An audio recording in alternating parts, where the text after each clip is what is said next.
주님 감사입니다. 시편 122편.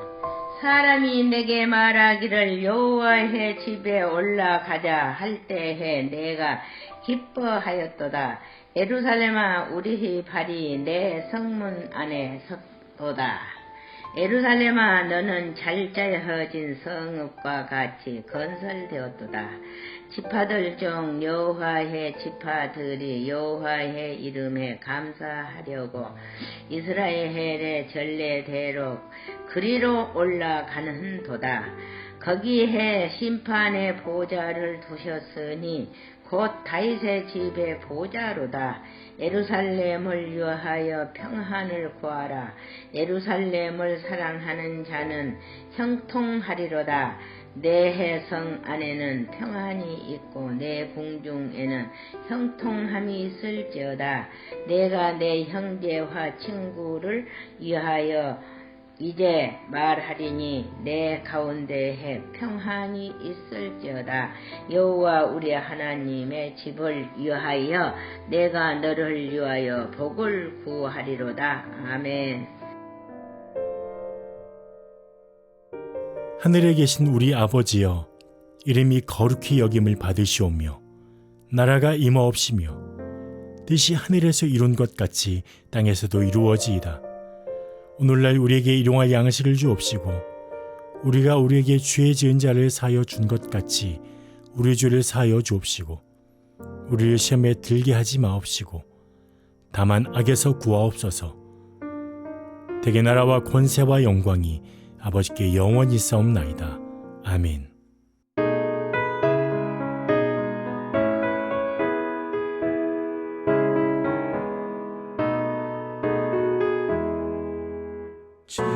지금까지 지내온 것 주의 크신 은혜라.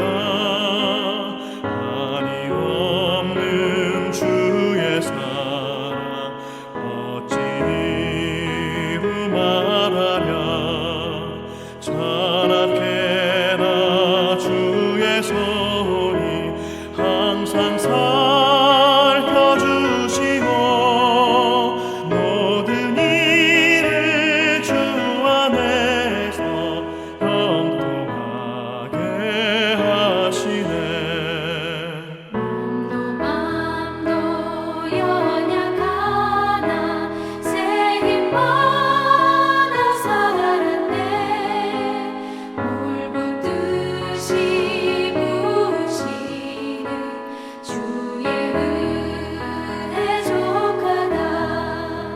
사랑 없는 거리에 나 험한 산길에 맬 때 주의 손을 굳게 잡고 찬송하며 가리라.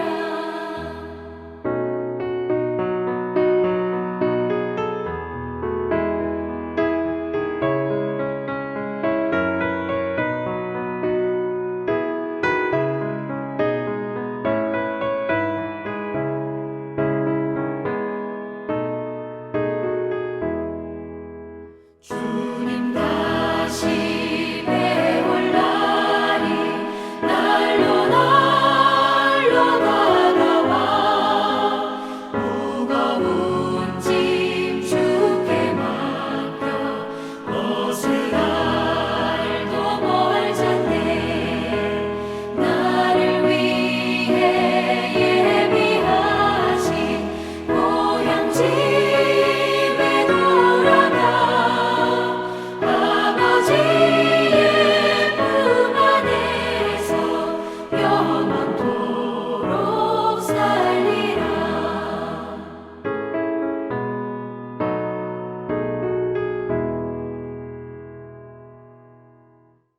오늘 함께 나눌 말씀은 마태복음 25장 31절에서 34절 말씀입니다. 인자가 자기 영광으로 모든 천사와 함께 올 때에 자기 영광이 보좌에 앉으리니 모든 민족을 그 앞에 모으고 각각 구분하기를 목자가 양과 염소를 구분하는 것 같이 하여 양은 그 오른편에 염소는 왼편에 두리라. 그때 임금이 그 오른편에 있는 자들에게 이르시되 내 아버지께 복 받을 자들이여 나와 창세로부터 너희를 위하여 예비된 나라를 상속받으라.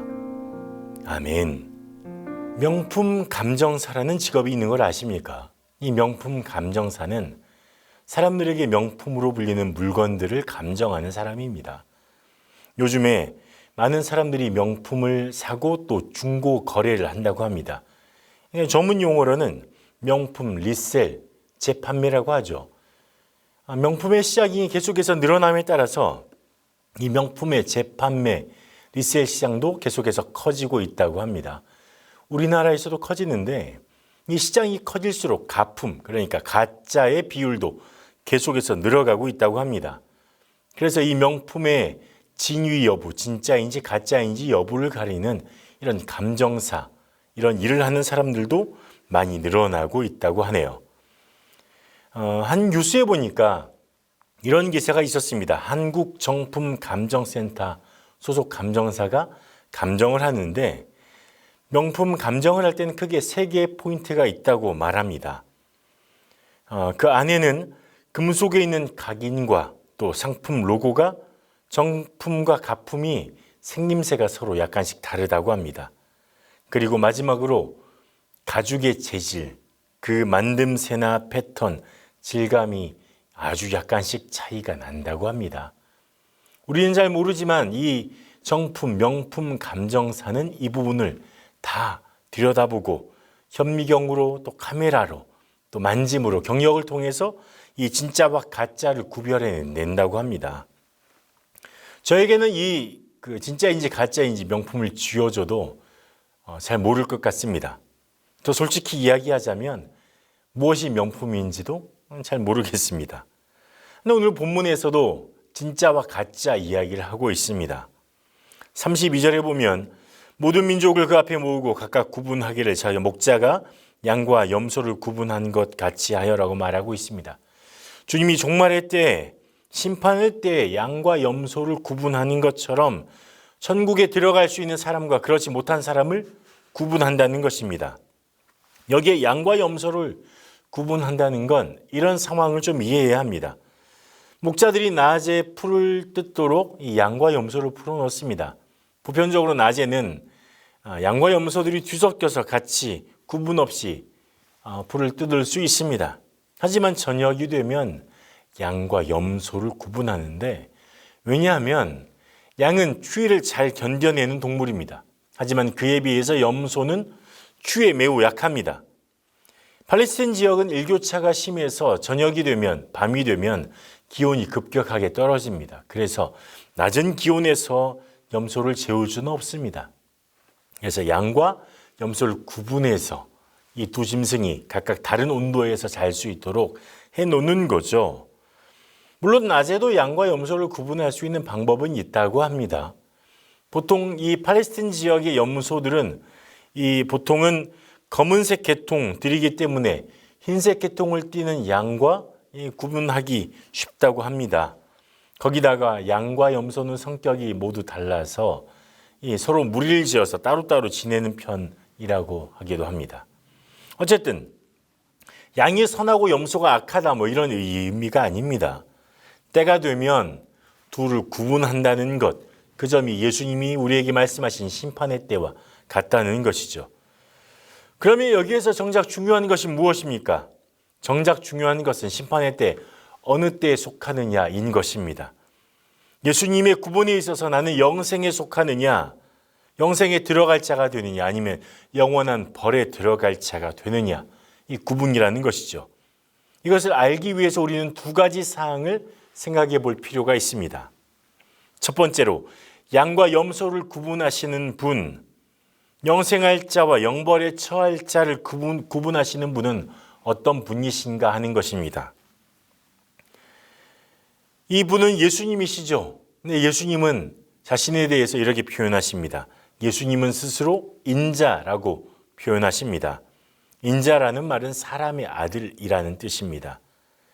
예수님은 사람의 아들이시죠. 예수님은 하나님의 아들이심과 동시에 사람의 아들로 이 땅에 오셨습니다. 무슨 의미입니까? 하나님의 신성, 그리고 사람의 인성을 모두 다 지니고 계신 분이라는 것입니다. 그래서 하나님이시지만 우리의 모든 고통과 연약함을 다 아시는 분이 예수님이십니다. 그래서 예수님이 인자라는 표현을 쓰십니다. 구약 성경의 선지자들의 예언에 따르면 인자는 종말이 이르러서 인간의 몸을 입으시고 인류의 구원을 위해 오시는 분이라는 표현으로 사용되고 있습니다.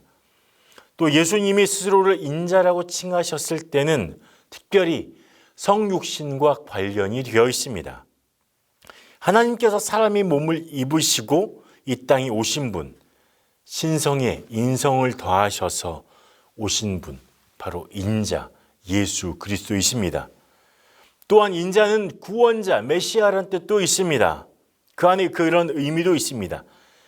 대제사장이 끌려간 예수님에게 묻습니다. 내가 그리스도냐라고 질문했을 때 마가복음 14장 62절에서 예수님은 이렇게 대답하십니다.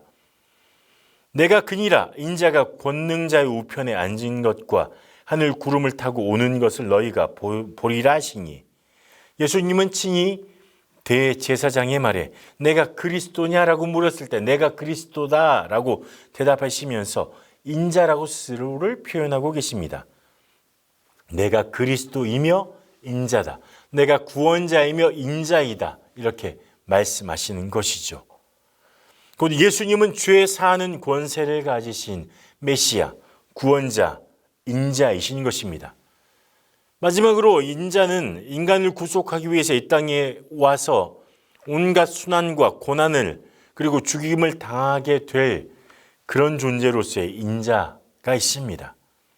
모든 권세를 가지셨으나 하나님이 사랑하는 인류를 위해서 죄값을 지불하기 위해 제물로 자신을 드리신 분, 고난과 죽음을 친히 감당하시는 분, 그분이 바로 인자이신 것입니다. 예수님은 심판을 하는 분임과 동시에 인자, 구원자이시기도 하십니다. 또한 모든 죄를 짊어지시는, 모든 고통을 짊어지신 분이시기도 하십니다. 또 심판하시는 예수님은 어떤 분이십니까? 31절에 보면 자기 영광으로 모든 천사와 함께 올 때 자기 영광의 보좌에 앉으리니라고 말하고 있습니다. 죄값을 지불하시기 위해 비참하게 죽으셨지만 심판자로서의 예수님의 모습은 어떻습니까? 장엄하고 화려하게 그려지고 있습니다. 이 세상의 어떤 것과도 비교할 수 없는 신적인 광유로 충만한 모습으로 우리에게 보여주고 있는 것이죠. 놀라운 예수님에 대한 표현입니다. 여기에 영광의 보좌에 앉으신 분으로 표현하고 있습니다. 보좌는 하나님의 모든 권세가 예수 그리스도를 통해서 이루어지실 것이다. 이것을 나타내고 보여주는 것입니다. 왕으로서의 예수님의 모습을 보여주고 있는 것이죠. 34절에서도 예수님은 임금으로 표현되고 있습니다. 구원자이시며 왕이신 예수님이 이제 모든 민족을 자신의 앞으로 모으고 이렇게 심판을 시작하십니다. 누구도 예외는 없습니다. 그리고 양과 염소로 구분하시는 것이죠. 양은 오른편에, 염소는 왼편에 두시는 것입니다. 영생을 받을 자는 오른편에, 영벌을 받을 자는 왼편으로 구분하십니다. 다른 가능성, 중간지대는 없습니다. 그러면 구분하는 기준은 무엇일까요? 의인과 저주받을 자들에 대한 구분은 바로 이렇습니다. 동일합니다. 35절, 36절을 보면 내가 줄일 때에 너희가 먹을 것을 주었고 목마를 때에 마시게 하였고 나그네 되었을 때에 영접하였고 헐벗었을 때에 옷을 입혔고 병들었을 때에 돌보았고 옥에 갇혔을 때에 와서 보았느니라. 의인들은 연약한 이들을 섬겼습니다. 저주받을 자, 죄인들은 그러지 않았습니다. 먹을 것이 없어서 굶주린 자들에게 자신의 양식을 덜어서 나누어 주었습니다. 목마른 자들에게 친히 마실 것을 주었습니다. 떠돌아다니는 나그네를 그냥 보지 않고 따뜻하게 맞아들였습니다. 헐벗은 자를 보았을 때 그 귀중하고 값비싼 옷을 내어주었습니다. 병든 자 찾아가서 돌봐주었습니다. 감옥에 갇힌 자를 찾아가서 위로해 주었습니다. 연약한 자들에 대한 돌봄, 섬김이 의인과 저주받을 자, 이 사람들에 대한 기준점이 되는 것입니다. 고린도후서 5장 10절에는 이렇게 말합니다. 이는 우리가 다 반드시 그리스도의 심판대 앞에 나타나게 되어 각각 선악간에 그 몸으로 행한 것을 따라 받으려 함이라. 심판대에 나타나게 되는데 각각 선악간에 그 몸으로 행한 것, 우리의 행위로 심판대에 설 것이다, 이런 말씀을 하고 있습니다. 근데 여기서 의문점이 하나 생깁니다. 무엇입니까?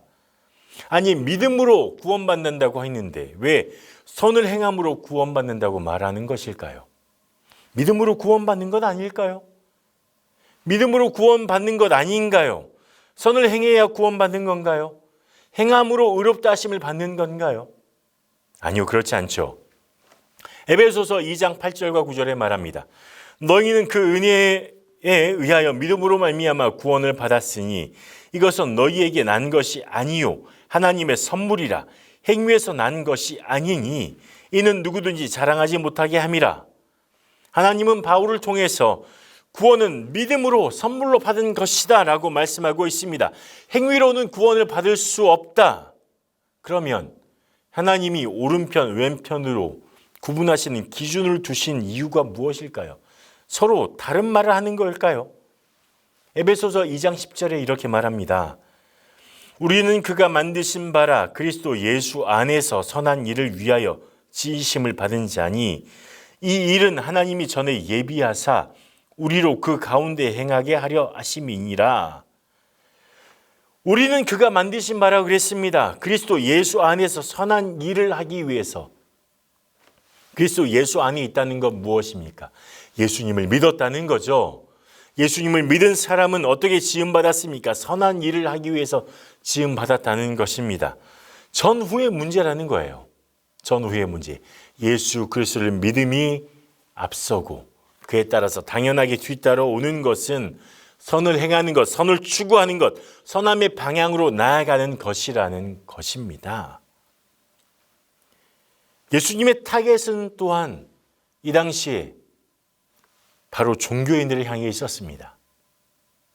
자신들이 율법 안에 있다고 하며 교묘하게 율법을 활용해서 자신의 이익을 위해 사용했던 사람들. 그래서 하나님의 사랑의 문제를 외면하고 연약한 자들을 외면하고 나는 율법을 지켰다. 교묘하게 율법을 뒤틀어서 그 도와주는 손길로부터 피해 나가서 나는 의롭게 살고 있어라고 했던, 그래서 나는 하나님의 백성이야. 그들의 삶은 전혀 그렇지 않음에도 불구하고 율법을 뒤틀어 그렇게 행했던 그런 이 율법 지도자들, 위선적인 종교인들에게 대한 비판이 이 안에 담겨 있는 것입니다. 이 종교인들은 어땠습니까? 연약한 자들을 돌보는 걸 무시했습니다. 그리고 자신의 가식적인 종교 행위만 드러냈습니다.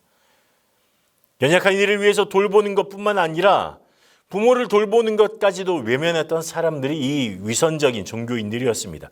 예수님은 이 부분을 여기서 분명하게 지적하고 있는 것입니다. 하나님의 구원을 받을 자, 의로운 사람들, 영생을 얻을 자는 믿음을 가진 자요, 믿음으로 행함으로 그 의를 드러낸 자인 것입니다. 이제 좀 안심이 되십니까? 믿음의 영역으로 믿음으로 구원받는다 말했으니. 그런데 예수님은 우리에게 이런 말씀하십니다.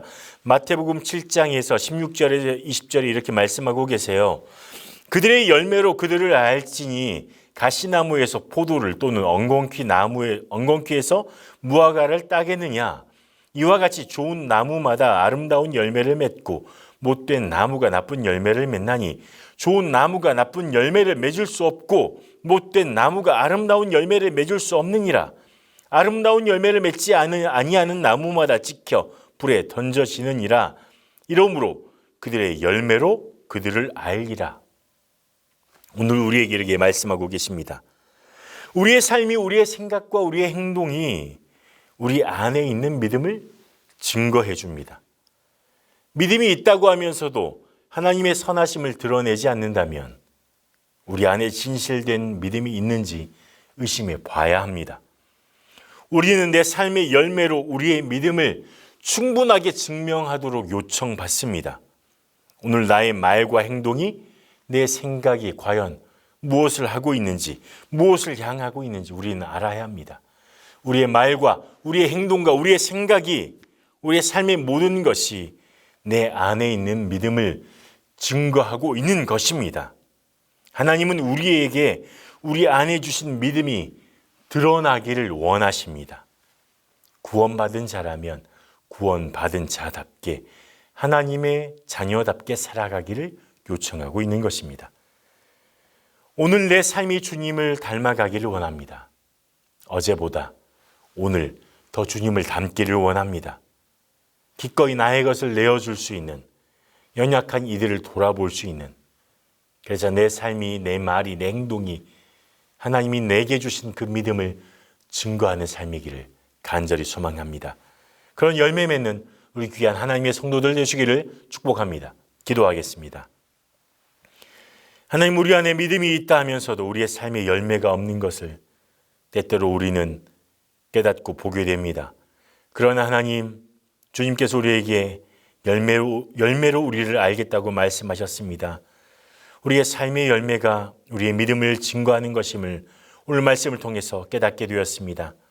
우리의 삶에 믿음이 있음을 증거할 수 있도록 우리의 삶의 걸음걸음마다 우리의 말과 행동과 우리의 생각이, 우리의 모든 행실이 하나님을 닮아서, 예수님을 닮아서 선함으로 채워지길 간절히 소망합니다. 오늘 나의 말에, 행동에 주님의 선하심의 능력을 담아 주시옵소서. 예수님 이름으로 기도합니다. 아멘.